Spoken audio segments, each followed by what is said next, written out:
बातमी आहे पिंपरी चिंचवड लघु उद्योजक संघटनांतर्फे महावितरण विरुद्ध केलेल्या आंदोलनाची। शुक्रवार दिनांक 24 मार्च 2023 रोजी पिंपरी चिंचवड लघु उद्योजक संघटनेतर्फे महावितरणच्या अन्यायकारक वीज दरवाढी विरुद्ध भोसरी येथील महावितरण कार्यालयासमोर आंदोलन करण्यात आले। हे आंदोलन पिंपरी चिंचवड लघु उद्योजक संघटनेचे अध्यक्ष संदीप बेलसरे यांच्या नेतृत्वात करण्यात आले। यावेळी आंदोलनकर्त्यांनी सरकार तसेच महावितरणच्या विरुद्ध जोरदार घोषणाबाजी करत वीज दरवाढीचा निषेध केला। तसेच वीज दरवाढीमुळे उद्योजकांना मोठ्या समस्यांना सामोरे जावे लागत आहे। वीज दरवाढ कमी न झाल्यास मंत्रालय समोर पिंपरी चिंचवड शहराच्या विविध लघु उद्योजक संघटना एकत्र येऊन आंदोलन करेल असा इशारा संदीप बेलसरे यांनी सरकारला दिला आहे। नेमकं काय आहेत आंदोलनकर्त्यांच्या मागण्या पाहूयात।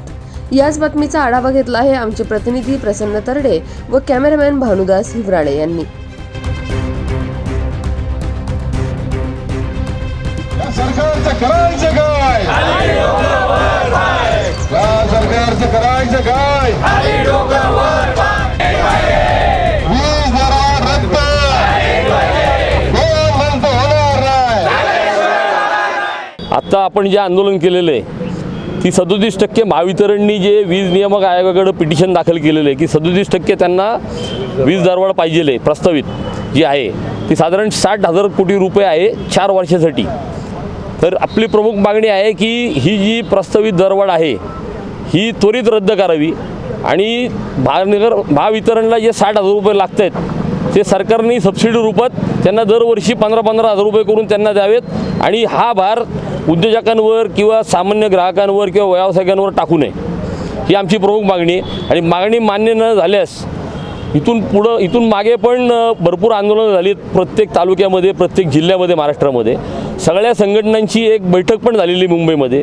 ही मागणी जर आमची प्रस्तावित वीज दरवाढ जर रद्द झाली नाही ही मागणी मान्य नाही झाली तर विधानसभेवरती भव्य मोर्चा हा काढण्यात येईल आणि मग त्याचे जे परिणाम असतील त्यासाठी महावितरण किंवा अजून कोण जबाबदार असतील त्यांनी त्याला तयार राहावे। जर मागण्या पूर्ण नाही झाल्या तुम्ही म्हणता विधानसभेवर मोर्चा घेऊन जाणार, साधारण पिंपरी चिंचवड शहरातून किती संघटना सहभागी होतील? पिंपरी चिंचवडमधून जवळपास 5 ते 6 संघटना असतील त्या सगळ्या याच्यामध्ये सहभागी होतील। आता आम्ही खूप महागात वीज घेतो आहे।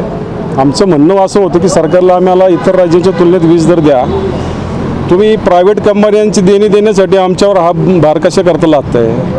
तुम्ही अदानीचं 65,000 कोटी रुपये तुम्हाला देणं आहे। कोरोना काळामध्ये तुम्ही त्यांच्याकडनं वीज विकत घेतली आणि ते 65,000 कोटी रुपये त्याला देण्यासाठी आमच्या सर्वसामान्य उद्योजकावर हा भार पडतो आहे। त्याचा नक्कीच आम्हाला परिणाम होणार आहे आणि हे आम्ही आम्हाला जर 20,000 बिल येत होतं आम्ही आत्ता 40,000 भरतो आणि आता आम्हाला जर ती प्रस्तावित दरवाढ जी झाली तर आम्हाला कमीत कमी ते 60,000वर बिल द्यायला आणि ते आम्हाला परवडणारं नाही आहे। त्याकरता आम्ही आज सरकारचा या ठिकाणी आज निषेध केलेला आहे। आधीच्या वेळेस किती दर होता आणि आत्ता किती दरवाढ झाली आहे? आत्ता जवळजवळ 25% दर वाढणार आहे। आता प्रति युनिट आम्ही 10 ते 11 रुपयांनी घेत होतो आणि हे सर्व मिळून जर गेलं तर ते 37%वर आमची दरवाढ जाणार आहे। म्हणजे जवळजवळ आमचे 15 ते 16 रुपये युनिट जाईल। उद्योग हा सर्वसामान्य माणसांचा जीव आहे आणि तो जर चालला नाही तर सामान्य कामगार परिसरातली व्यक्ती काय खाणार हा सरकारला प्रश्न का पडत नाही हा माझा एक सवाल आहे।